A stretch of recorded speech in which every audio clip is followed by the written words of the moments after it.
앙리 마티스는 1948년부터 51년까지 프랑스 니스의 방스 성당 실내 장식을 맡아 완성했다.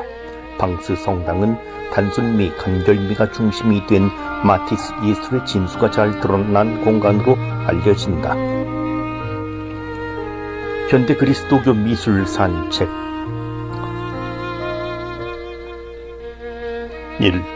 멀고도 가까운 현대 그리스도교 미술. 변화, 포용하며 교회 정신 형상화 작업. 현대 그리스도교 미술은 계속 창조 중. 1930년대 성미술운동, 교회 미술 쇄신 부흥 물고. 조르주 루어, 볼 글레, 앙리 마티스 등 작가 디딤돌 역할. 그리스도교 미술은 믿음이나 믿음과 예술이 만나 연근 열매다.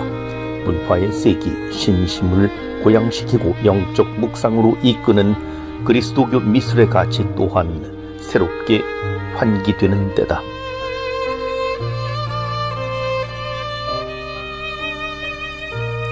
새로 시작하는 기획, 현대 그리스도교 미술 산책에서는 미술사학자들의 안내에 따라 현대 그리스도교 미술사의 면면을 쌓아온 거장들과 그 대표작, 그들이 제시한 그리스도교 미술의 새로운 방향성을 만나볼 수 있다.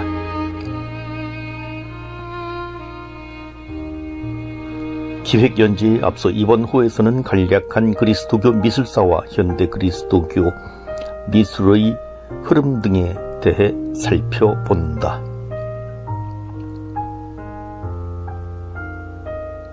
삶과 신앙의 일치가 표현된 그리스도교 미술.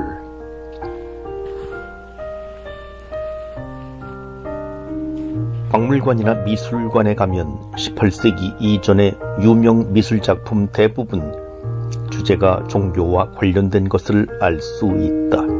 그리스도교 신앙은 대부분의 삶과 구조적인 연관을 맺고 있었기에 자연스럽게 나타난 결과다.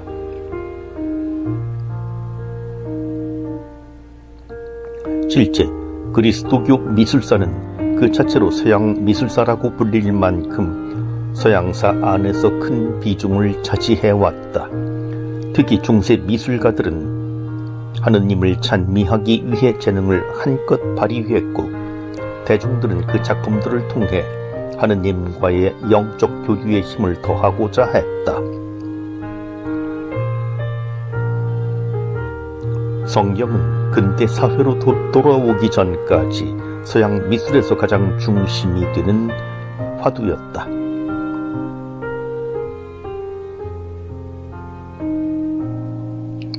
교회 안팎의 미술사학자들은 이러한 흐름에 대해 미술 자체가 교회를 위해 존재했다고 해도 지나친 말이 아니다라며, 근대사회 이전 위대한 교회 미술은 위대한 서양 미술이었다라고 말한다.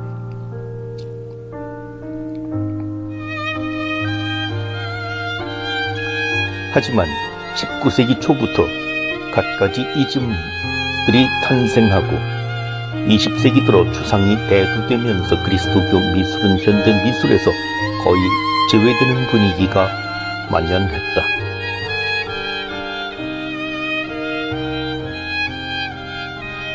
현대 미술과 그리스도교 미술과의 결별. 산업혁명 이후 실생활에서 종교가 쇠퇴하면서 그리스도교 미술도 그 중요성을 잃어가기 시작했다. 19세기 초부터 회화 안에서는 이야기를 제거하는 흐름이 본격적으로 드러났다. 대표적으로 성경, 신화 등의 내용을 구체화한 것에서 멀어져 미술은 순수한 아름다운 자체를 드러내는 것이라는 인식이 자리 잡았다. 성경 이야기를 감동적으로 전달하는 기법이나 양식이 아닌 색채와 형태의 구성과 조화 등 회화의 형식을 더욱 중요시하기 시작한 것이다. 20세기 미술사의 장을 연 선구자적인 미술가들도 그리스도교 미술에는 관심이 없었다. 예술이 종교로부터 멀어지자 미술가들도 자연히 교회를 떠날 수밖에 없었다.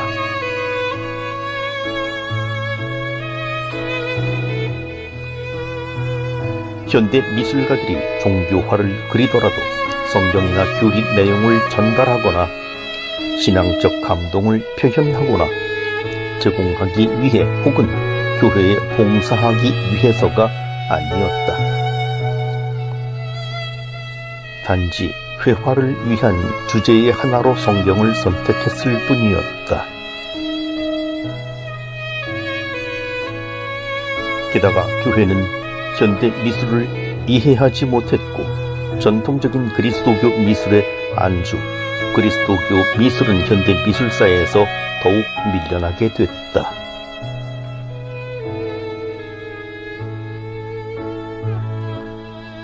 그리스도교 미술의 쇄신. 하지만 교회도 언제까지나 그리스도교 미술의 쇠퇴를 외면하지만은 않았다. 단순한 성상 제작이나 교회 장식에서 벗어나 참 그리스도교적이면서도 동시에 예술성이 높은 그리스도교 미술 세계를 추구하게 됐다.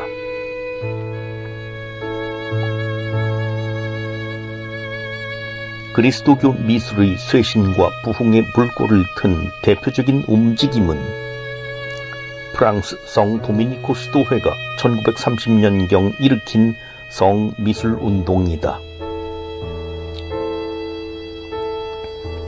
성미술운동을 이끈 사제들은 추상미술에서 추구하는 심오한 정신성은 종교의 정신성과도 같은 맥락을 갖는다고 밝혔다.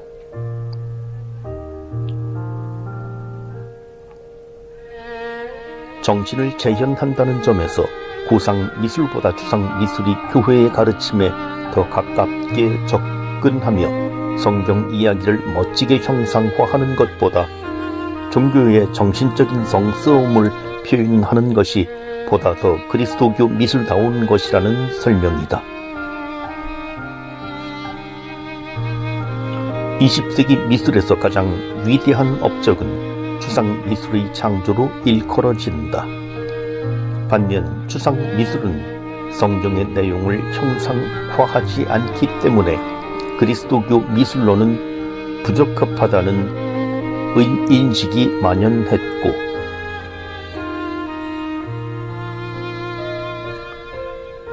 추상미술이 발전할수록 그리스도교 미술은 상대적으로 쇠퇴하는 흐름을 이어온 것이 사실이다. 성미술운동은 이 추상미술을 그리스도교 미술에 과감히 적용했으며 그리스도교 미술이 과거 양식을 모방하는 데서 벗어나 시대 변화를 받아들일 것을 주장했다.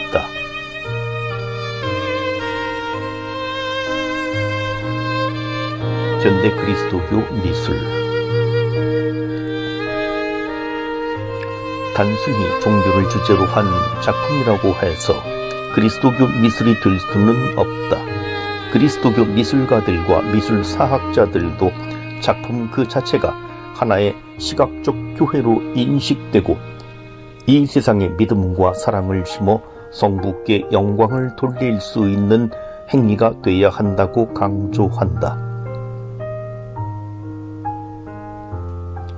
이어 현대 미술사에서 그리스도교 미술의 움직임이 약한 것은 사실이지만 그리스도교적 영감 안에서 완성되는 작품들은 끊임없이 창조되고 있으며 각 작품들은 현대 그리스도교 미술의 새로운 방향을 제시하고 동시에 현대교회가 나아갈 방향을 제시하기도 한다고 입을 모은다. 미술사적으로는 야수주의 운동에 참여해 20세기 미술의 방향을 제시한 실험적인 화가이지만 자신의 존재 자체를 하느님께 바치길 원했던 진정한 그리스도교 미술가 조르주 루오. 20세기의 가장 전리적인 모더니스트 미술가로 꼽히지만 동시에 영혼의 세계를 보여주고 싶어했던 폴 클레. 종교적인 신비와 초월적인 성스러움을 드러내진 않지만 편안하고 경쾌하고 순수한 색채와 이미지를 통해 대중의 마음에서 자연스러운 신앙심을 이끌어낸 앙리 마티스 등 많은 작가들이 현대 그리스도교 미술의 든든한 디딤돌이 되어왔다.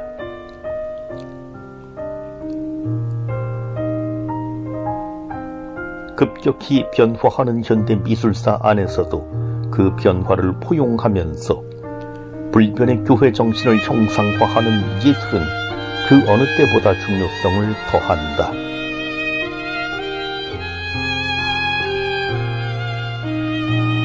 도움말 주신 분 김현과 베로니카 숙명여대 교수.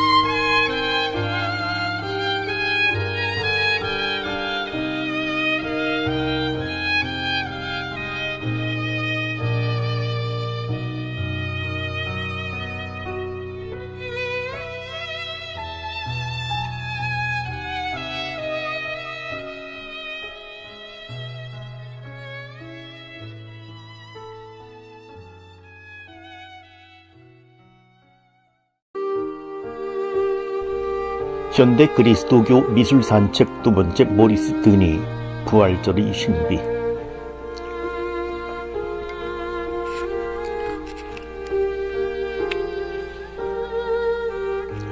프랑스의 상징주의 화가인 모리스 드니는 예술가로서의 예민한 감수성과 열정을 가톨릭 신앙을 통해 승화시킨 독특한 작품들로 유명하다.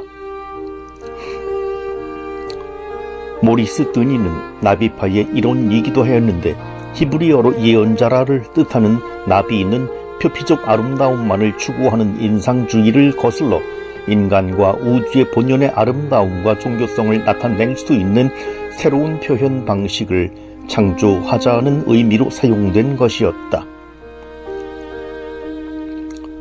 그는 이미 15살 되던 해, 그래 나는 그리스도교 미술가가 되어야 해, 그리스도교의 모든 신비를 기념하는 그림을 그려야 해 라는 다짐을 노트에 옮겨 놓을 정도로 종교와 예술에 남다른 사명감을 가지고 있었고, 훗날 조르주 데발리에르와 함께 아르샤크 아틀리에를 만들어 종교 미술의 혁신과 발전에 큰 공헌을 했다. 저작자이기도 했던 그는 모더나트와 샤크레에 관한 새로운 이론 등의 책을 통해 입체파와 야수파 그리고 추상미술의 탄생에 지대한 영향을 미친 예술론을 펼쳤는데, 순수한 선과 평면적인 형태 그리고 단순하고 조화로운 색채가 화면에서 이루어내는 질서는 바로 자연의 성화를 나타내는 것이며, 이를 통해 그리스도인으로서의 기쁨을 표현할 수 있다는 것이 그의 신념이었다. 그는 병원으로 사용되던 건물을 매입해 작은 수도원이라는 이름을 짓고 그곳에서 작업을 했는데, 내부에는 직접 벽화를 그려 장식한 성당을 마련하기도 했다. 지금은 모리스 드니 박물관으로 일반에 공개되며 함께 활동했던 나비파 작가들의 작품들도 전시돼 있다. 부활절의 신비. 1981년 미국 시카고 아트 인스티튜트.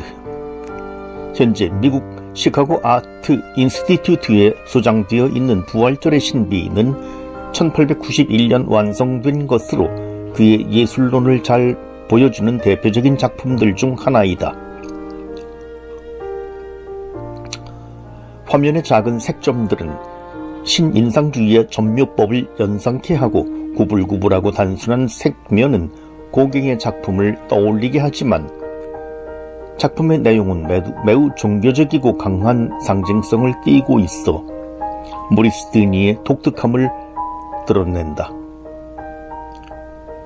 마르코 복음서 16장 1절부터 8절의 내용에 따라 화면의 아래쪽에는 안식일 다음 날 이른 아침 마리아 막달레나와 야고보의 어머니 마리아와 살로메가 예수님께서 묻히신 무덤을 찾는 장면이 그려져 있다.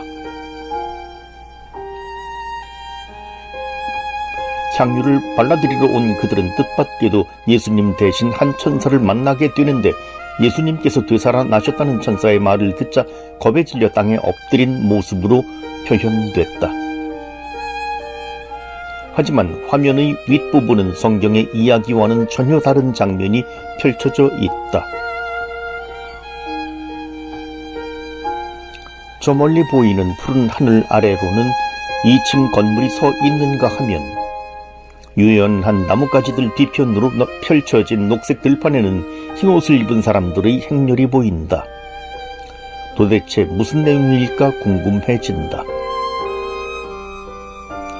모리스 드니는 부활을 나타내는 전통적인 빈 무덤 이야기에 만족하지 않고 자신이 살던 생제르망 앙레의 풍경을 배경으로 삼아 작품 전체를 현대적 이미지로 탈바꿈시켰다. 그런데 그림을 자세히 들여다보면 흰 옷을 입은 사람들 앞에 작고 하얀 동그라미가 달린 커다란 손이 불쑥 나타나 있어 무언가 이상한 느낌을 준다. 무엇일까? 고개가 또 갸우뚱 기울어진다. 상징주의 작가인 모리스 드니는 그림 곳곳에 종교적 상징을 배치했는데, 공중에 나타난 손의 이미지는 매우 오래된 그리스도교 도상으로서 하느님의 손과 관련이 있다. 하느님의 손은 이삭을 희생제물로 바치는 아브라함의 이야기나 홍해를 건너는 이스라엘 백성의 이야기를 묘사한 그림에 자주 그려지던 이미지였다.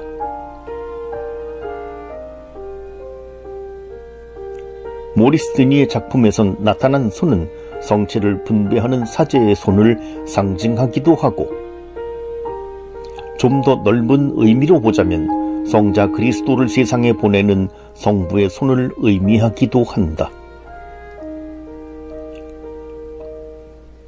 한편 흰 옷을 입은 사람들은 순수한 그리스도인들을 나타내며, 또한 생명의 빵인 예수님을 모시는 성체 성사의 행렬, 좀 더 구체적으로는 첫 영성체를 하는 사람들의 행렬로 상징하는 것이다.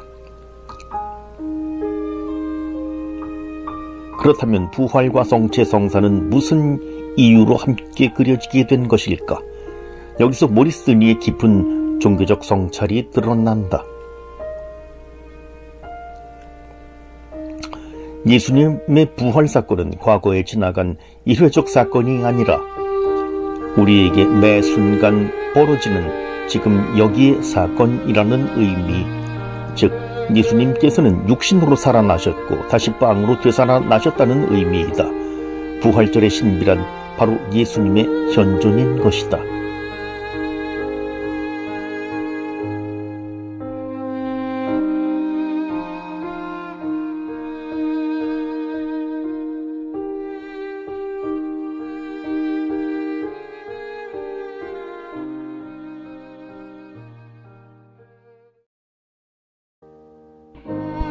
신과 인간의 완전한 사랑으로 승화된 십자가 고통.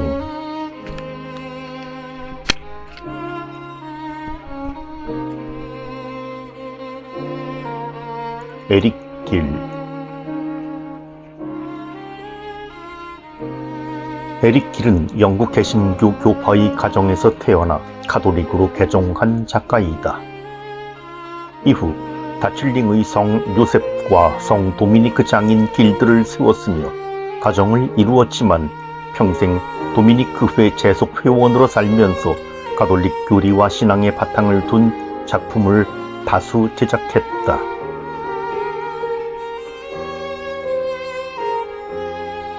대표적으로 영국 런던 웨스트민스터 대성당 십자가의 길, 스위스 제네바 UN 본부의 인간의 재창조 등을 조각했고, 길 산체 외에 다수의 활자체를 제작하기도 했다. 그리스도와 혼인하는 것은 가능할까?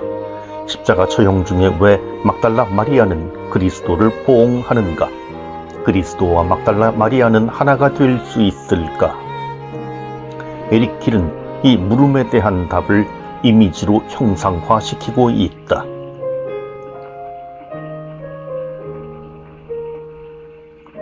신의 혼인식은 십자가에 못 박힌 예수와 그를 온몸으로 포옹하는 막달라 마리아를 판화로 제작한 것이다. 예수의 고통과 죽음의 과정에서 막달라 마리아가 보여준 열렬한 믿음은 예수의 영역에서 대중에게 더 잘 알려져 있다. 그녀는 금발의 긴 머리를 풀어 놓은 채 신성한 성모와 구별되는 붉은 옷을 입고 십자가 아래에서 슬픔에 복받쳐 오열하는 이미지로 묘사되곤 했다.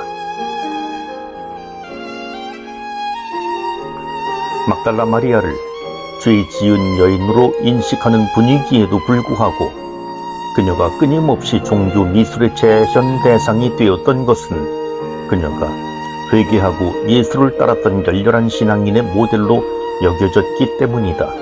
하지만 종종 막달라 마리아는 낭만적인 조각과 회화 속에서 예수의 연인으로 묘사되었다.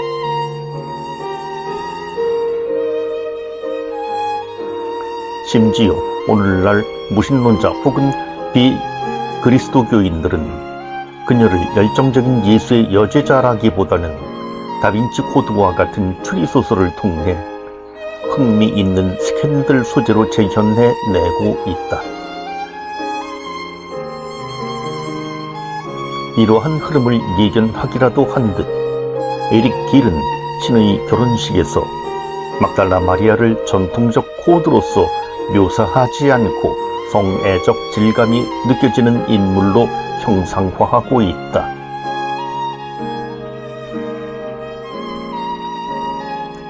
간결하게 구성된 선들은 그녀가 십자가에 책형당한 예수에게 입맞추며 알몸으로 그를 감싸 안았음을 연상하게 해준다.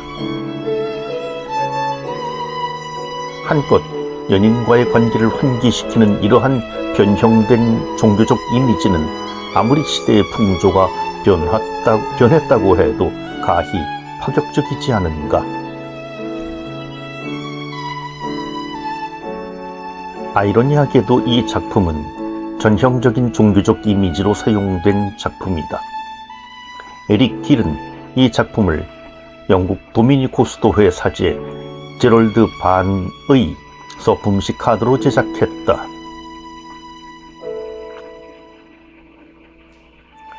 그렇다면 에릭 길은 사제를 막달라 마리아로 비유한 것일까? 그의 의도를 단정 지울 수는 없지만 그가 사제 서품식을 육체와 정신의 합일이 이루어지는 혼인식에 비유한 것만은 분명하다.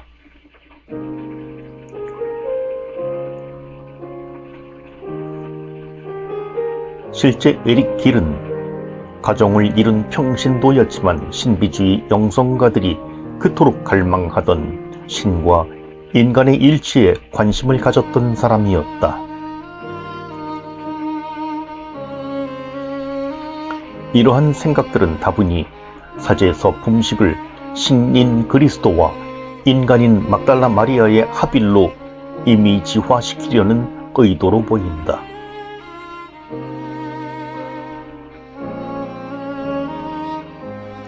한편 주목할 만한 것은 에릭 길이 사랑의 일치를 위해 둘을 온전히 하나 된 형상으로 묘사하고 신의 남성적 이미지와 막달라 마리아의 여성적 이미지를 구태여 재현하지 않았다는 것이다.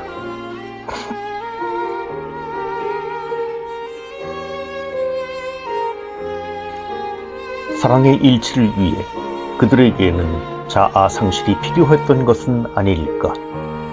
이 작품은 십자가 고통의 순간을 완전한 사랑이 이루어지는 순간으로 중첩시켜 놓고 한 걸음 더 나아가 그리스도가 십자가에서 스스로 희생된 이유를 사랑에서 찾고 있다.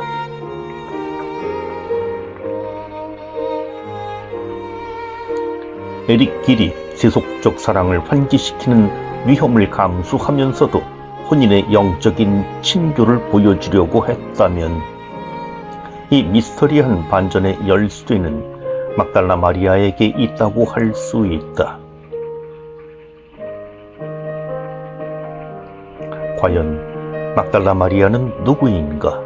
그녀는 그리스도의 고통을 처음부터 끝까지 지켜보았고 예수의 텅 빈 무덤을 보았으며 부활한 예수를 처음 목격한 여자였다.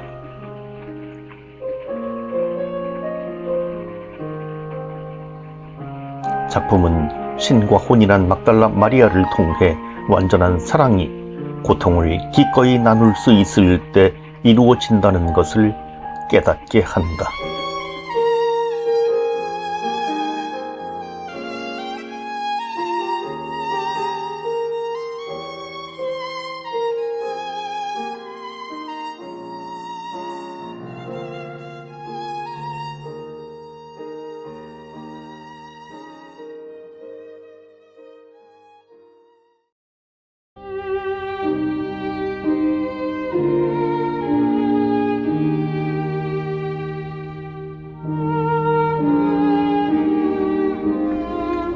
이토록 어리석었나.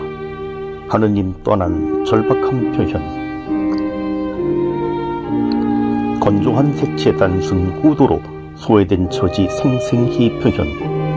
이야기 전개 대신 찰나에 느끼는 시각적 언어 추구, 마티스, 피카소 등의 영향, 현대미술 탄생의 공헌.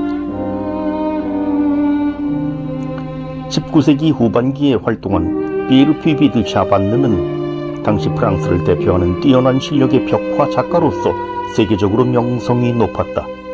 파리의 소르본느 대학 도서관과 방테온, 마르세유 롱샹 궁전, 프랑스 전역의 시청과 공공건물 그리고 미국의 보스턴 도서관에 이르기까지 수많은 벽화를 남겼다. 리옹에서 태어난 그는 파리에서 수사학과 철학 공부를 하였고 고등학교를 졸업하자 이탈리아로 여행을 떠나게 되는데 이때 이탈리아의 고전적인 프레스코화에 깊은 감명을 받게 되었다고 한다. 파리로 돌아와 셰페르를 비롯하여 낭만주의의 거장인 드라큘루아와 아카데믹한 화풍의 토마 퀴트리에게 그림을 배웠지만 그는 낭만주의도 관학파도 아닌 자신만의 독특한 화풍을 서서히 개척해 나갔다. 그의 작품은 어떤 특정한 양식의 카테고리에 묶을 수 없는 복합적인 성격을 띠었고 사실주의나 인상주의 등 어떤 주류에도 해서 편입하지 하려 하지 않는 이런 혁신적인 면모는 오히려 그가 국제적인 명성을 얻게 되는 요인이기도 하였다. 그는 당대 화가들과는 달리 근대적인 사회를 작품에 담지 않았다. 그를 사로잡은 주제는 고대 신화와 전설 그리고 그리스도교였고 이상적 세계와 인간을 우의적으로 표현하는 작품을 제작하였다. 고대 이탈리아 프레스코화의 영향을 받아 율동적이면서도 단순한 형태와 담백한 색채로 그려진 그의 작품은 고풍스러우면서도 세련된 멋을 풍긴다. 현재 워싱턴 내셔널 갤러리에 소장되어 있는 방탕한 아들은 성경이 전하는 되찾은 아들의 비유를 그린 작품이다. 렘브란트를 비롯하여 이미 많은 작가들이 이 주제를 다루었고 속을 썩이다 돌아온 철부지자들을 하인들이 지켜보는 가운데 얼싸안는 아버지의 모습을 통해 하느님의 용서와 자애로움이 부각되었다. 하지만 퓨비 드 샤반느의 작품은 좀 다르다. 화면은 단도직입적으로 한 남성에게 초점이 맞춰진 특이한 구도인데 주변적인 모든 이야기는 생략되었고 중심 인물 한 명만이 화면을 가득 채우고 있다. 바닥에 철버덕 앉아버린 그의 자세는 그리스 파르테논 신전에 조각된 헤라클레스를 떠올리게 하지만 무언가 깊은 마음의 동요에 시달리고 있는 느낌을 준다. 속옷만을 입은 그는 두 손을 심장 쪽으로 모은 채 어두운 표정의 얼굴을 아래로 수그리고 있는데 그를 둘러싼 적막한 공간에는 아무런 인기척도 없다. 안락한 평온함 그리고 따스함으로부터 멀리 떨어진 절망의 들판에는 무심한 돼지들만이 먹이를 찾아 이리저리 돌아다니고 있다. 작품에 사용된 무미건조한 색채와 단순한 구도는 인간으로부터 그리고 하느님으로부터 소외된 인간의 처지를 적나라하게 드러내준다. 퓨비 드 샤반느는 이야기의 전개를 그리는 대신 작품을 보는 순간 느낄 수 있는 시각적 언어를 추구하였다. 방탕한 아들이라는 작품의 화면에는 한 남자가 덩그렇게 그려져 있을 뿐이지만 이를 통해 우리는 하느님을 떠난 고통이 어떤 것인지를 알아들을 수 있게 된다. 어느 순간 숨이 막힐 듯이 밀려오는 깨달음과 후회, 이토록 어리석었나라는 자책이 어떤 글보다도 더 효과적으로 표현된 작품이라고 하겠다. 쥐리에의 에밀 G. 빌실 컬렉션에는 구도는 약간 다르지만 같은 주제를 그린 그림이 한 장 더 소장되어 있다. 평면적이고 단순한 구도와 독특한 색채, 그리고 목가적인 아름다움의 화면에 가득한 시적 청취는 고갱, 쉐라, 로트렉, 마티스 그리고 피카소에 이르기까지 많은 작가들에게 영향을 미쳤고 현대미술의 탄생에 큰 공헌을 했다. 고티에나 보들레르 같은 시인들도 피비 드 샤반리의 작품에 찬사를 보냈는데 관념적이고 내적인 세계를 표현하려 했다는 점에서, 그리고 보이는 세계보다는 보이지 않는 세계에 우선적인 관심을 두었다는 점에서, 그리고 상징주의의 선구자로 부르기도 하였다.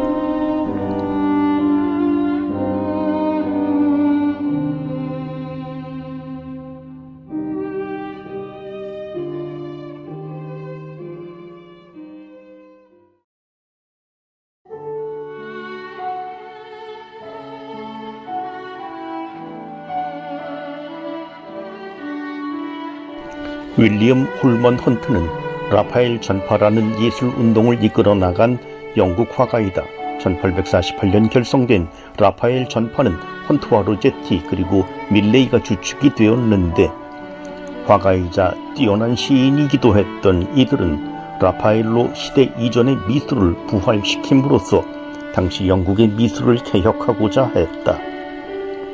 라파엘로를 거부한 그들의 목적은 전성기 르네상스의 미술을 모방하는 데 급급했던 당시 영국 미술계의 전통을 넘어서려는 것이었고, 고전적이고 이상화된 세계를 그려내기 위해 사용하던 인위적 조작과 기교를 극복하기 위함이었다.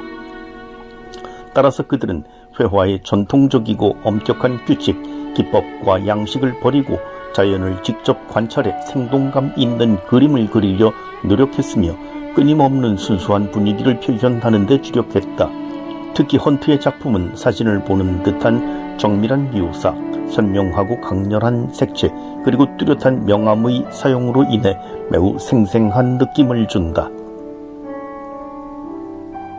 그러나 헌트의 작품이 갖는 의의는 이러한 기법상의 독특함보다는 동시대 미술의 사상적 천박함과 영적 빈곤함에 반발하여 그리스도교적 진리를 담은 회화를 열정적으로 추구했다는 데에 있다. 매우 종교적이었던 헌트는 존 러스킨의로부터 많은 영향을 받았는데, 이 세상에 가득 찬 하느님의 시각적 상징을 풀어내는 것이 예술가의 임무라고 생각했다. 특히 그가 남긴 작품들은 시적 상징과 깊은 개인적 성찰을 함축하고 있어 한 번 보면 쉽사리 잊혀지지 않는 긴 여운을 남긴다. 속죄 염소는 독특한 제목만큼이나 흥미로운 작품이다. 헌트는 사실주의적 제작 기법에 따라 뾰족한 뿌리며 길쭉한 귀, 그리고 갈라진 발굽은 물론 몸통의 세세한 털까지도 정성껏 그렸다. 그런데 세밀하고 정교한 기법에 감탄하며 그 그림을 자세히 살펴보다 보면 무언가 이상한 점을 발견하게 된다. 이 염소는 왜 이렇게 힘이 없어 보이는 것일까? 뒷다리로 간신히 버티고는 있지만 비틀거리다가 이내 앞으로 쓰러질 것만 같다. 게다가 죽은 동물의 앙상한 뼈가 뒹구는 황량한 공간에 이 염소만 홀로 남게 된 이유는 또 무엇일까? 비록 동물이지만 외로움과 절망의 감정이 느껴진다. 제목 역시 심상치 않다. 속죄 염소라니. 희생양이라는 말은 가끔 들어봤어도 속죄 염소라는 말은 무척이나 생소하게 들린다. 작가는 무엇을 표현하려고 한 것일까? 헌트는 신앙심을 승화시킨 작품을 진지하게 제작하려는 의도로 1854년에 팔레스타인 지역의 성지를 방문하는 여행을 떠나게 된다. 그는 땅의 생김새와 사람들의 옷차림 등을 자세히 관찰했고 손으로 만질 수 있을 정도로 실감나는 그림을 그려 예수 그리스도의 일생과 가르침을 생생하게 표현하고자 했는데 이때 그린 그림 중에 하나가 바로 속죄염소이다. 이 그림의 의미는 유다교의 속죄일과 관련하여 드러난다. 욤키푸르라고 부르는 속죄의 날이 되면 대사제는 염소 한 마리를 광야로 내모는데 이유는 그 염소가 백성의 모든 잘못과 죄를 대신해서 죽음으로써 유다 공동체가 정화된다고 생각하기 때문이다. 헌트는 이 작품에서 속죄일에 사람들을 위해 죽음으로 내몰린 염소를 보여주는데 그림의 사실성을 높이기 위해 이스라엘이 사해 근처 실제 장소인 에돔을 배경으로 삼았다. 그런데 속죄 염소가 유다인들만의 관습은 아니다. 고대 그리스에서는 짐승뿐 아니라 인간도 속죄의 제물로 바쳤고 이를 통해 사람들은 자신들에게 닥칠 재난으로부터 안전해질 수 있음을 믿었다고 한다. 한편 초기 로마법에 의하면 무죄한 사람이 죄인을 위해 대신 벌을 받을 수 있었는데 이러한 사상은 그리스도교에서도 발견된다.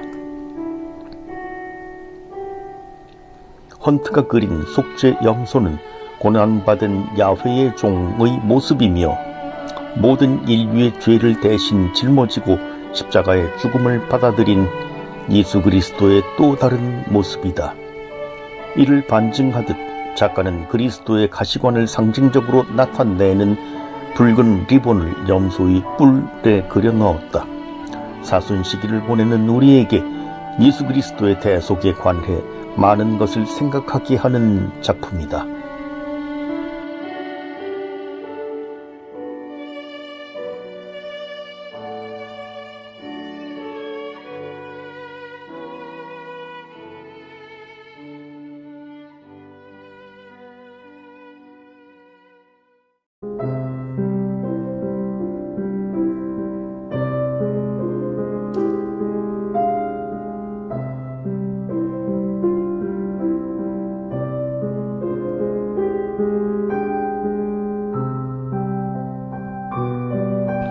그리스도교 미술산책 장콕토의 벽화 성모영보 십자가 책형 성모승천 자유로움 속에 연출된 현대적 환상적 종교 공간 단순한 선 파스텔톤 인물 묘사 여유로움 여백 여유로움 선사 눈물 장미꽃 등 성모에 집중된 십자가 처형 장면 눈길 겸허한 순종 고통의 내면화 모습 승천서 최고조 프랑스의 시인이며 극작가, 영화감독, 평론가, 오페라 작가, 화가였던 장콕토는 그를 소개하는 다양한 호칭들이 말해주듯이 여러 예술 장르에 걸쳐 영향을 발휘한 인물이다. 파리 근교 메종 라피투에서 태어난 그는 17세에 시단에 등단했고 20세에 첫 시집을 내기도 했다. 장콕토는 시인이었던 앙드레 브루통, 기욤 아폴리네르, 피아니스트 에릭 샤티, 화가였던 파블로 피카소, 살바도르 달리, 발레 기획자 세르게이 디아겔리프 등 당대의 전위적인 인문인들, 음악가들, 화가들과 긴밀하게 교류하면서 예술세계를 넓혀갔다. 그는 글을 쓸 때 그림을 그리며 쉬고 그림을 그릴 때 글을 쓰며 쉰다고 할 정도로 글과 그림을 자신의 일상으로 여겼다. 따라서 장콕토의 시집에는 자연스럽게 글과 그림이 함께 수록되기도 했다. 일정한 틀에 얽매이기를 싫어했던 그의 스타일처럼 그림들은 구상과 추상을 넘나드는 자유로운 선과 색을 표현했다. 프랑스 망통에 있는 장콕토 미술관의 소장품들은 자유롭고 개성 넘치는 그의 화풍을 잘 보여준다. 또한 장콕토가 작업한 프랑스 몇몇 소성당 벽화들과 장식적 그림들은 평소 자유분방했던 그의 예술적 기반들이 종교적 주제를 만나 현대적이고 환상적인 종교적 공간을 연출하는 데 일조했다.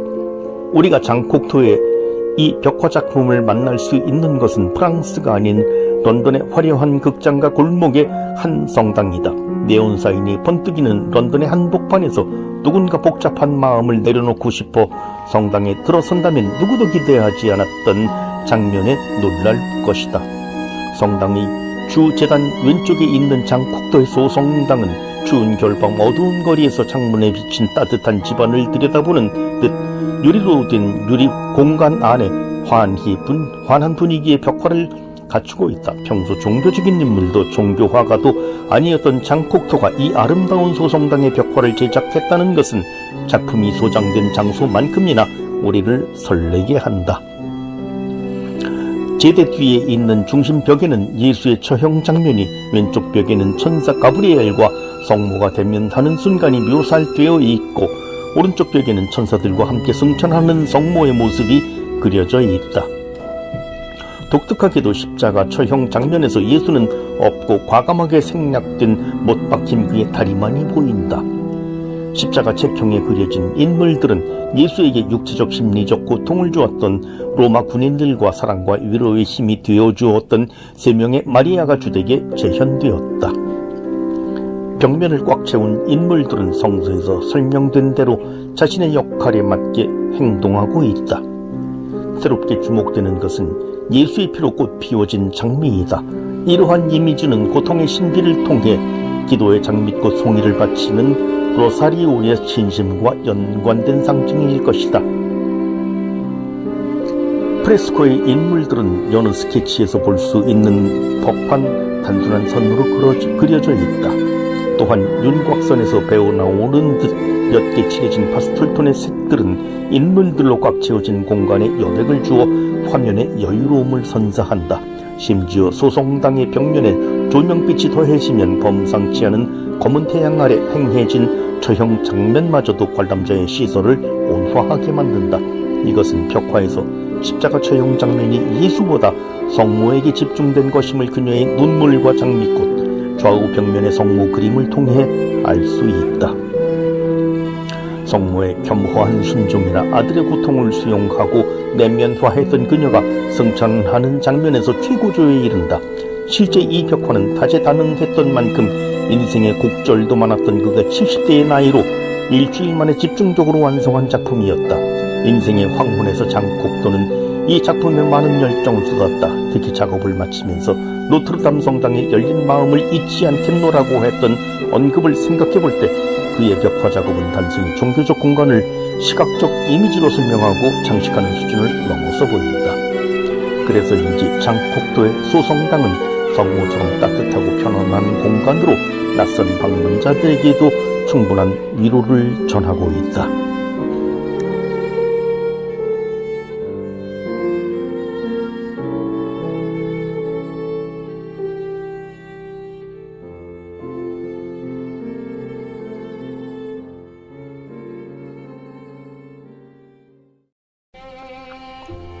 현대 그리스도교 미술산책 7번째 앨리슨 와트. 재단화에 깃든 지리도록 흰 슬픈 고요한 평화. 막 들어 올린 듯 캔버스를 감싼 천의 주름들 인상적. 부드러운 고요, 지루하지 않은 정적 자안에는 곡선. 순교당한 성 세라피온 시신 감싸 겉옷에서 영감 얻어. 앨리슨 와트는 스코틀랜드 출신의 여성 작가로서 그린옥에서 태어나 글래스고우 예술학교를 졸업했다. 1989년에는 학생이었음에도 불구하고 엘리자베스 여왕의 어머니 퀸 마더의 초상을 그려 국립초상화 갤러리에 전시할 만큼 인물화의 두각을 나타낸다. 하지만 1997년 에딘버러 후르트마켓 갤러리 전시 폴드를 기점으로 그녀의 작품 세계는 전환점을 맞았다. 신고전주의 작가 앵그르의 영향을 받아 고전에 대한 재해석을 시도한 그녀는 여러 전시에서 천의 주름과 부드러운 감촉을 시각화한 작품을 제작하면서 이름을 널리 알렸다. 특히 2000년 스코틀랜드 국립현대미술관에서 개최된 12개의 대형 작품 전시는 현대미술관에서 일찍 유래를 찾아볼 수 없는 가장 젊은 예술가의 솔로 전시였다. 그녀의 작업 활동은 주로 흰색 천에 접힌 주름을 대형 화면에 재현하는 형태로 이루어졌다. 이번 2014년 여름에도 퍼스 박물관과 예술 갤러리에서 그녀의 작품들이 전시될 계획이다.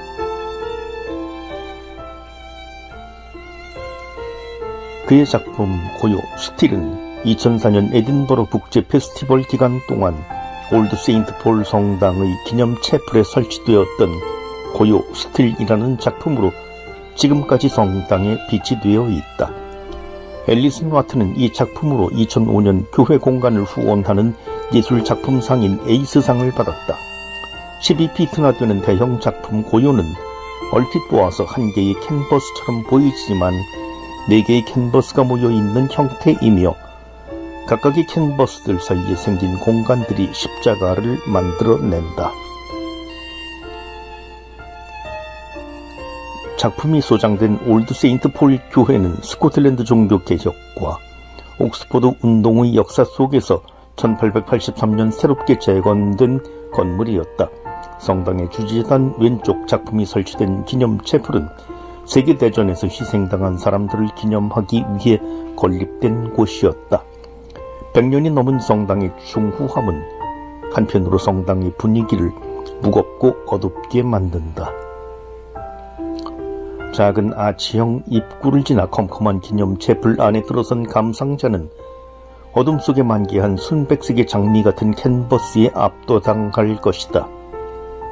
이 압도적인 흰색 면의 캔버스에는 세월이 만들어내서 검게 그을린 벽 위로 지금 막 들어 올린 듯 전의 주름들이 캔버스를 감싸며 걸려 있다.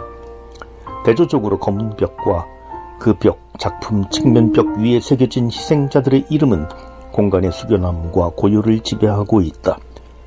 감촉으로 느껴질 만큼 시각화된 곡선들은 부드러운 고요, 지루하지 않은 정적을 자아내면서 감상자가 있는 공간과 시간을 확장시켜 상상 속에 놓아둔다. 과연 어디로부터 누구에게 드리워진 것일까?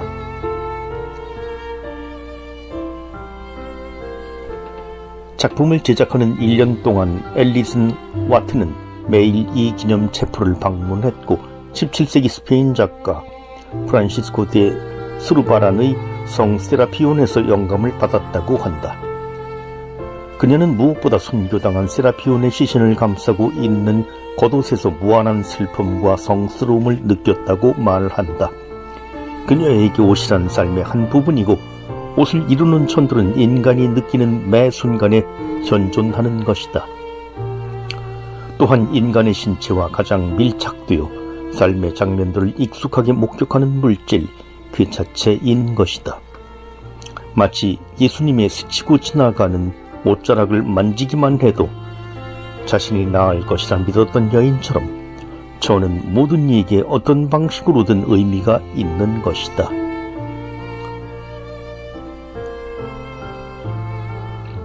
오늘 우리는 희생자들을 기념하는 고요한 채플에서 하늘로부터 내려져 걷어 올려진 옷자락을 본다.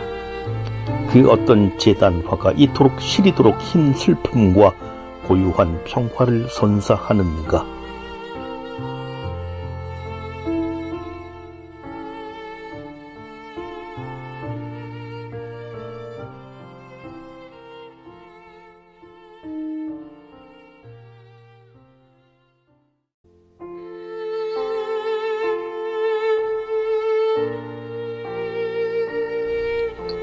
헛된 욕망에 사로잡힌 인간 모습 투영, 정교한 선, 세밀한 터치에서 비롯되는 생생한 묘사력. 고흐가 최고의 민중화가로 극찬할 만큼 뛰어난 재능. 카인 아벨 상반된 번제물 연기, 성경의 시각적 재해석.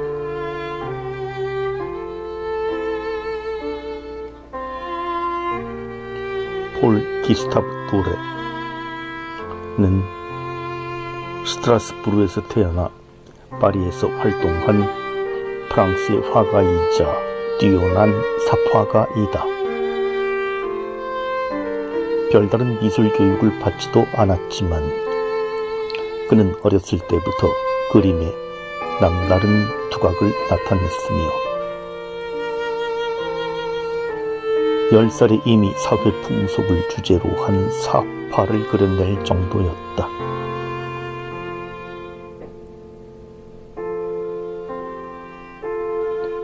열다섯 살 되던 해 주간신문 르 주르날 뿌 리르의 삽화가로 활동을 시작하며 미술계를 놀라게 했는데 시인 테오필 고티에는 그를 천재소년이라 불렀다.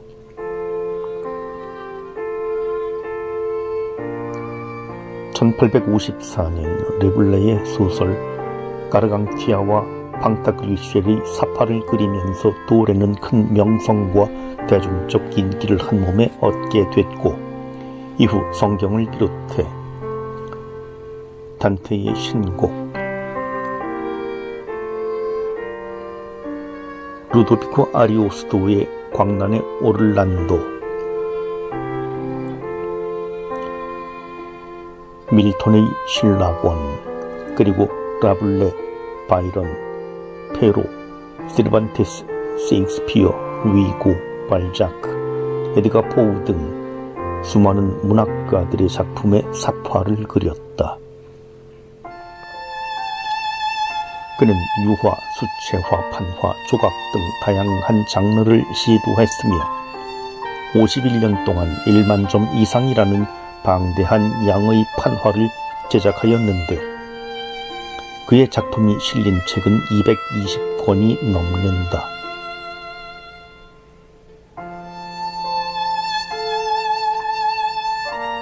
정교한 선과 세밀한 터치에서 비롯된 생생한 묘사력과 뛰어난 상상력에서 유감없이 발휘되는 구스타프 도레의 천재성은 반 고호로 하여금 그를 최고의 민중화가로 극찬하게 했으며 피카소 역시 도레의 예술적 재능에 매혹됐다고 한다.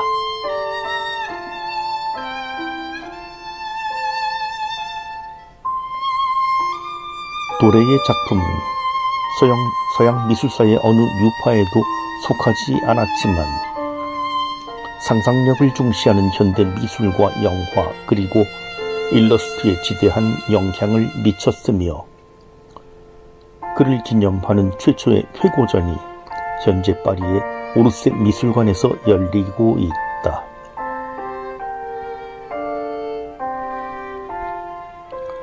도레는 1866년 장자크 브라세 신부가 새로 번역한 불가타 성경에 삽화를 그리는 일을 맡았는데 카인과 아벨은 여기에 수록된 265개의 작품 중 하나이다. 삽화가 된 이 성경은 유럽 각지로 빠르게 퍼져나갔고 미국에서도 발행되기에 이르러 도레의 유명세는 전 세계적인 것이 됐고 그의 이름은 그리스도교 미술사에서 빠질 수 없는 확고한 위치를 얻게 됐다.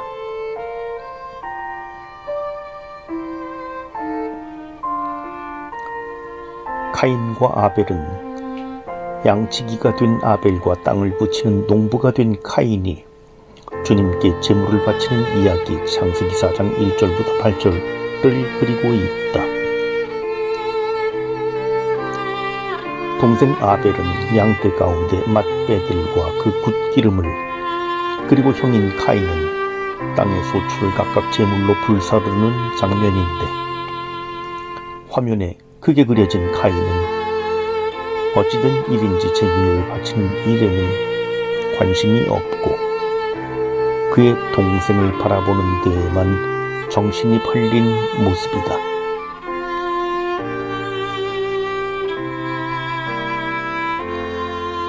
하늘을 향해 올라가는 아벨의 번제물 연기와는 대조적으로 땅 아래로 스멀스멀 흘러내리는 카인의 번제물 연기는 주님께서 카인의 제물을 굽어보지 않으셨다는 성경 내용을 시각적으로 재해석한 것이다.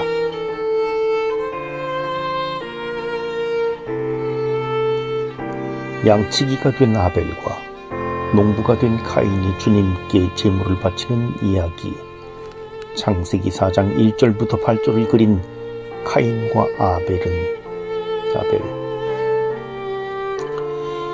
이 그림을 보는 관람자의 입장에서는 카인이 어서 정신을 차리고 번제물 바치는 일에 다시 정성을 기울였으면 하는 마음이 간절하지만,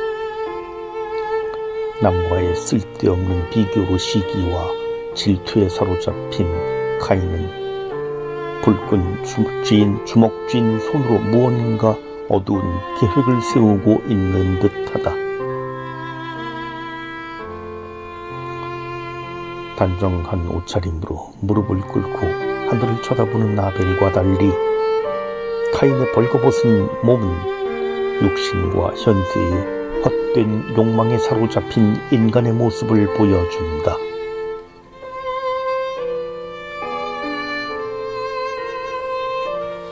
너는 어찌하여 화를 내고 어찌하여 얼굴을 떨어뜨리느냐? 네가 옳게 행동하면 얼굴을 들 수 있지 않느냐? 그러나 네가 옳게 행동하지 않으면 죄악이 문 앞에 도사리고 앉아 너를 노리게 될 터인데, 너는 그 죄악을 잘 다스려야 하지 않겠느냐? 라는 주님의 준엄한 꾸짖음에 카인은 돌이킬 수 없는 무서운 행위로 대답하고 만다.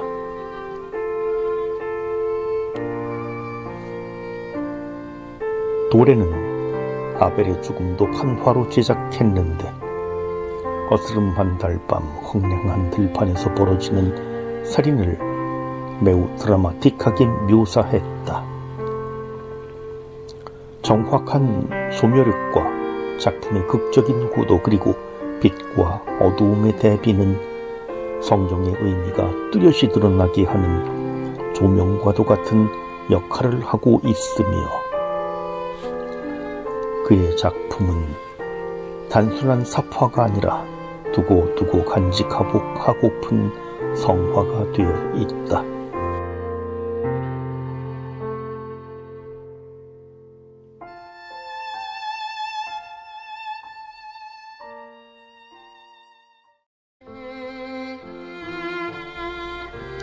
세상과 소통을 향해 하느님의 빛 머금은 유리벽, 구약 인물, 성인, 천사 등 66명 인물 새겨 전쟁, 아픔, 평화, 갈망의 공간이 하나로 조우.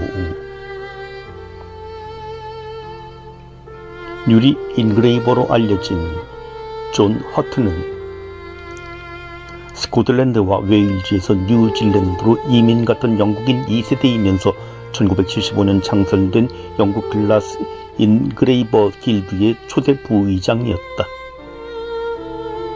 그는 잉글랜드 길포트와 코번트리 대성당을 비롯하여 캐나다 국립도서관, 세익스피어 센터, 플리머스와 뉴캐슬의 시민회관 등 수많은 공공건축물 등의 작품을 남겼다.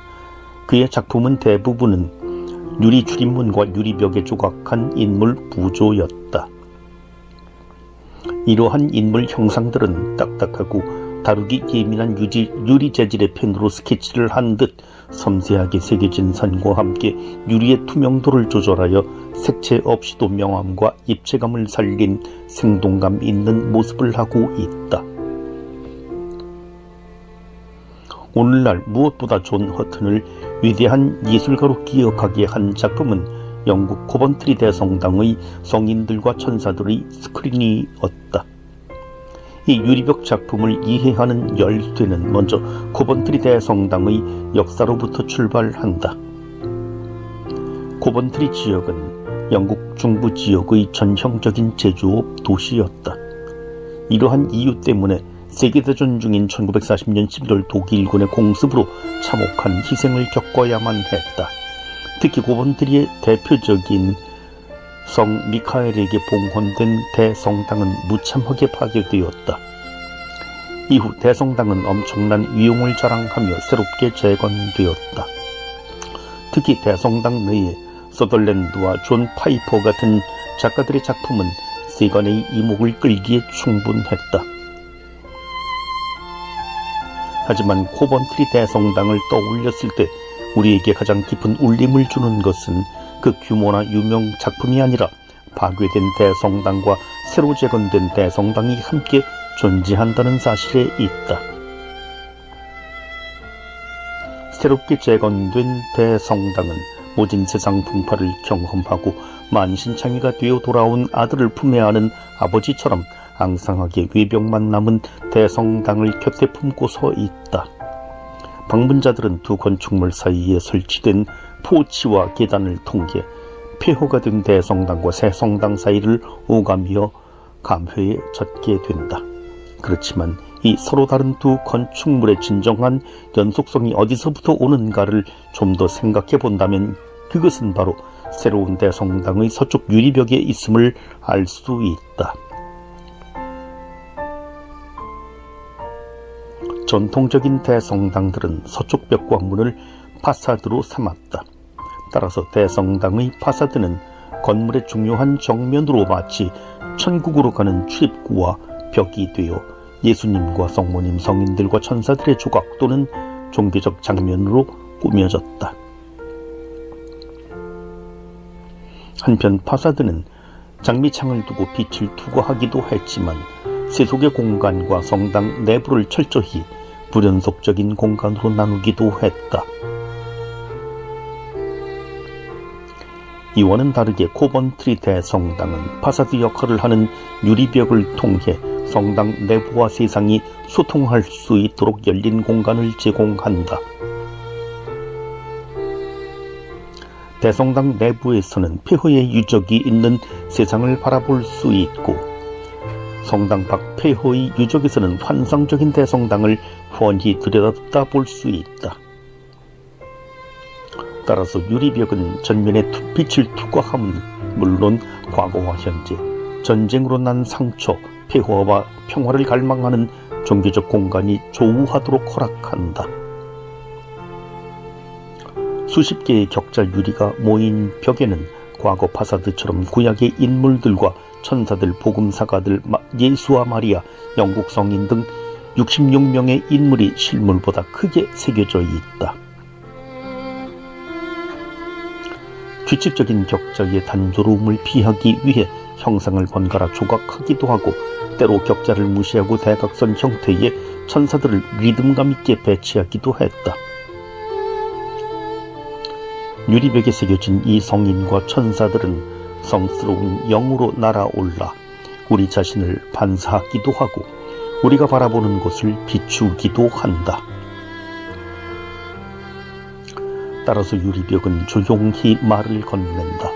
우리가 지금은 거울에 비춰 보듯이 희미하게 보이지만 그때에 가서는 얼굴을 맞대고 볼 것입니다.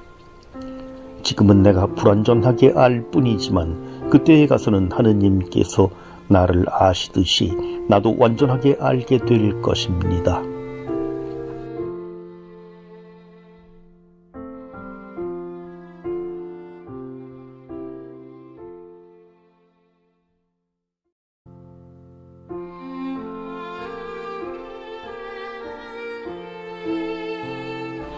참회하는 죄인 성체로 얻은 평화. 두 손 모은 채 눈 감은 성녀 모습, 죽은 의미 새롭게 알려, 독특한 표현주의적 화풍, 현대 추상주의 발전의 영향. 20세기 초 독일 표현주의를 대표하는 화가인 에밀 놀데는 현대 그리스도교 미술의 중요한 자취를 남긴 인물들 중 한 명이다. 그렇게 일명 다리파로 불리는 표현주의 미술가 모임에 참여한 그는 거칠고 과감한 형태의 변형과 매우 강렬한 색채를 사용한 작품들을 선보였는데 아카데믹한 방식을 의도적으로 거부하는 그의 독특한 조형 능력은 원시적이라는 비난을 받기도 하였지만 동시에 색채의 폭풍이라는 찬사를 얻기도 하였다. 그는 우리나라 장승을 소재로 그림을 그리기도 하였고 1913년에는 서울을 직접 방문한 바 있어 다른 서양 화가들과 달리 친근한 느낌이 든다. 우리에게는 약간 생소한 이집트 성녀 마리아의 생애를 주제로 한 연작 중 한 점을 소개하려 한다. 4월 2일에 기억되는 은수자 이집트의 마리아는 344년경에 태어나 421년경에 생을 마친 것으로 전해진다.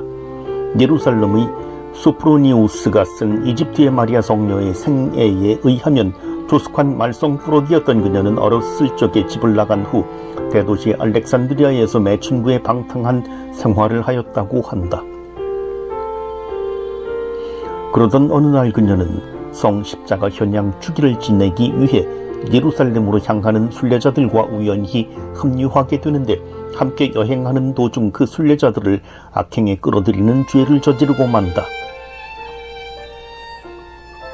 드디어 예루살렘의 성묘 성당에 도착하지만 그녀는 어떤 강력한 힘에 의해 강제로 내몰려쳐져 성당 안으로 한 발도 들여놓을 수 없게 되는 이상하고도 무서운 경험을 하게 된다. 놀라움과 공포심에 떨다 이 모든 일들이 자신의 죄 많은 삶 때문이라는 것을 깨닫게 되자 그녀는 과거의 잘못을 평생 처음으로 뉘우치며 성모님께 간절히 기도하였다고 한다. 그녀는 마지막으로 한 번 더 성당으로 다가가는데 놀랍게도 이번에는 아무런 문제 없이 성당 안으로 들어갈 수 있게 되고 성십자가 경배 예식에도 참여하게 된다. 이런 극적인 회심 사건 후 요르단 건너편 광야로 가서 고행과 보속으로 여생을 지내라는 성모님의 말씀을 따라 그녀는 홀로 운둔과 참회의 길을 걷게 된다. 47년이 지난 어느 날 요르단강 근처를 지나던 신심 깊은 수도사제 성 조시무스에게 신부님 겉옷을 제게 좀 던져주십시오. 그러면 제가 신부님을 배울 수 있겠습니다. 라는 이상한 말이 들려온다. 목소리의 주인공은 몸에 걸칠 옷도 없이 극기의 생활을 하던 성녀 마리아였다. 그녀는 자신의 삶과 뉘우침 사막에서의 고행과 마침내 얻은 평화를 이야기해 주었고 조시무스는 그녀가 성체를 모실 수 있도록 해주었다. 1년 후 조시무스가 다시 그곳을 찾았을 때 성녀는 주님의 품으로 떠난 뒤였는데 이때 사자의 도움을 받아 매장했다는 전설도 전해진다. 그녀의 기이하고 감동적인 삶은 조시무스를 통해 세상에 널리 전해지게 되었고 참회하는 죄인 이집트의 성녀 마리아의 이야기는 많은 수도자들의 모험으로 받아들여졌으며 또 널리 공경의 대상이 되었다. 성녀의 이야기가 성체 성사의 의미를 함축하고 있고 또 성녀에게 성체를 가져다준 조시무스는 신자들에게 성체를 분배하는 사제의 이미지를 연상시키기 때문에 이집트의 성녀 마리아의 이미지는 종종 성당의 지단 주위 장식에 사용되었다.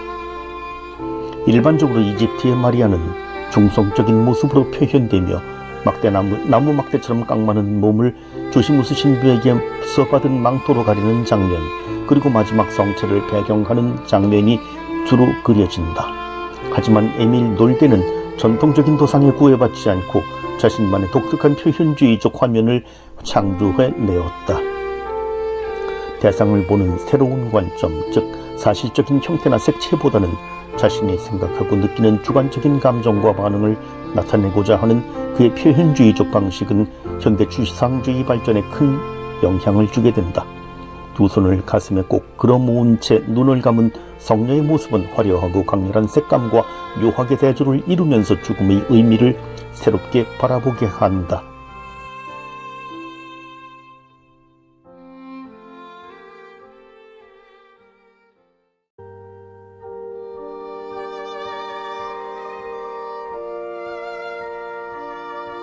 세상 어둠에서 인류 구해낸 영웅적 모습의 성모. 산업화된 세상 비상하는 비둘기 등 불안, 희망, 혼재, 성모에 안겨 잠든 어린 아기, 인간을 대표하는 종족 상징, 타임지의 국제적 인물들 그린 작가, 종교 미술계에서도 거장. 이탈리아 밀라노 출신 피에트로 안니고니는 우리에게도 잘 알려진 인물들을 그린 화가로 유명하다. 타임지의 제안을 받아 겉표지에 교황 요한 23세와 미국 대통령 존 F 케네디의 초상을 제작하기도 했던 그는 영국 왕족들과 이태리 신발 장인인 살바토레 페라가모, 영화 사운드 오브 뮤직의 여주인공 줄리 앤드류스와 독일 경제학자이자 라인강의 기적을 이룬 에르하르트 수상 등 국제적인 인물들을 그린 초상 화가로 기억된다. 하지만 르네상스 거장들의 영향을 받은 이태리 출신 작가와 관련해 종교 미술을 언급하지 않을 수 없다. 그는 초상화 이외에도 파도바의 성 안토니오 대성당 중앙제대벽화 같은 다수의 종교 미술 작품을 제작했다. 특히 몬테카시노 수도원의 주 출입문 위에 그려진 성 베네딕토의 영광은 그가 제작했던 작품 중에서 가장 규모가 큰 작품이었다. 현재 그의 작품 다수는 바티칸뿐 아니라 미국, 영국, 이탈리아 등의 미술관에 소장돼 있다. 그는 이탈리아 현대사실주의의 화가들을 선언에 참여해 추상 미술에 반대했고 20세기 중후반 포스트 모던 미술과도 대조되는 작업을 했었다. 안니고니는 국제적 명성만큼이나 기존의 틀을 깨는 작품들을 제작하기도 했다. 특히 이러한 시도는 영국에 남아있는 작품 가운데 하나에서 찾아볼 수 있다.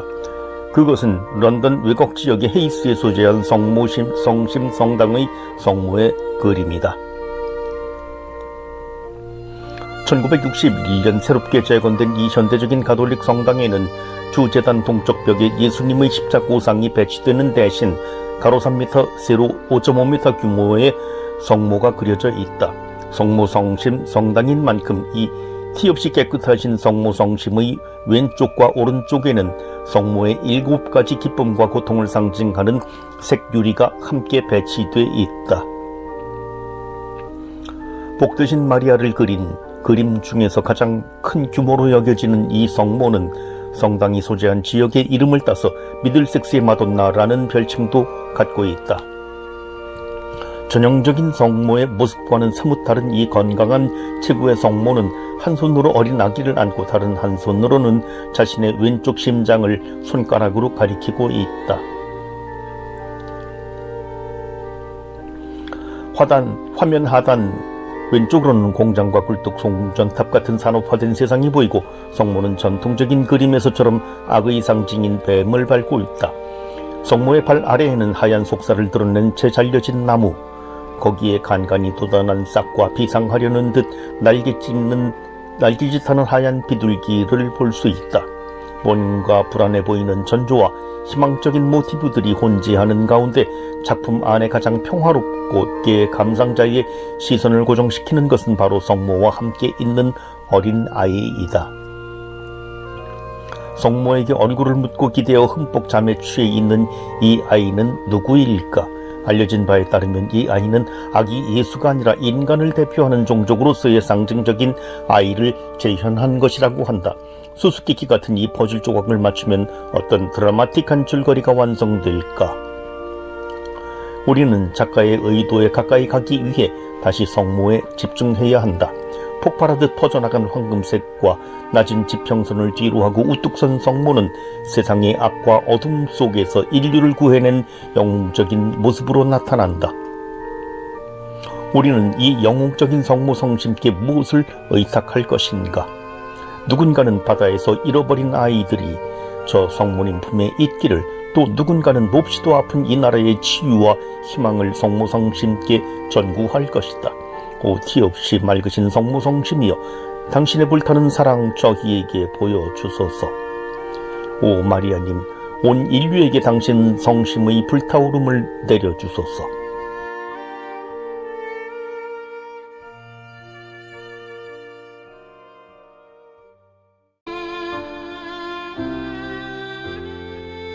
신앙에서 찾아지는 절망 속의 구원. 전쟁 통해 인류 희망은 오직 예수 체험, 피할 수 없는 죽음과 허무함 표현하면서 십자가 통한 그리스도인의 구원을 드러내. 입체주의의 창시자로 불리는 조르주 브라크는 20세기 현대 미술사에 큰 획을 남긴 인물이다. 전통과 결별한 아방가르드로서의 입체주의는 새로운 형태와 공간을 창조하기 위해 부단한 노력을 기울였고, 우편물이라는 작품에서도 볼 수 있듯이 단순한 물체로 파악된 대상은 해체와 재구성이라는 과정을 거치면서 전통적인 도상과는 전혀 다른 새로운 모습을 갖게 되었다.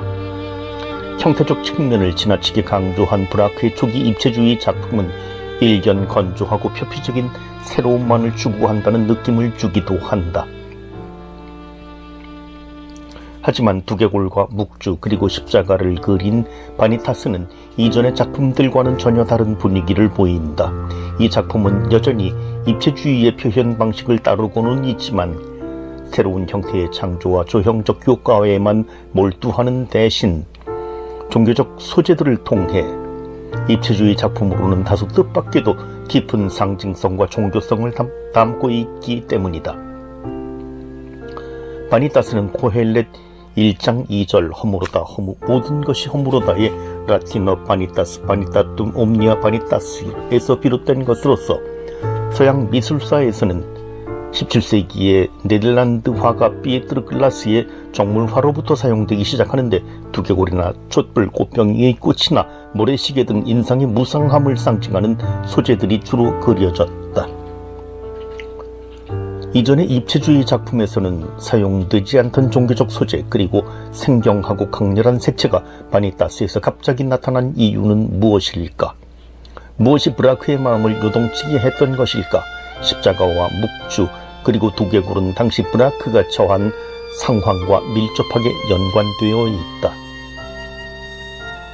제2차 세계대전이 시작되고 독일군이 파리를 점령하는 동안 퇴폐적 화가로 낙인 찍힌 브라크는 나치 장교들에 의해 감시당하는 위태로운 처지에 놓이게 되었고 매 순간 생명의 위협을 느꼈다고 한다.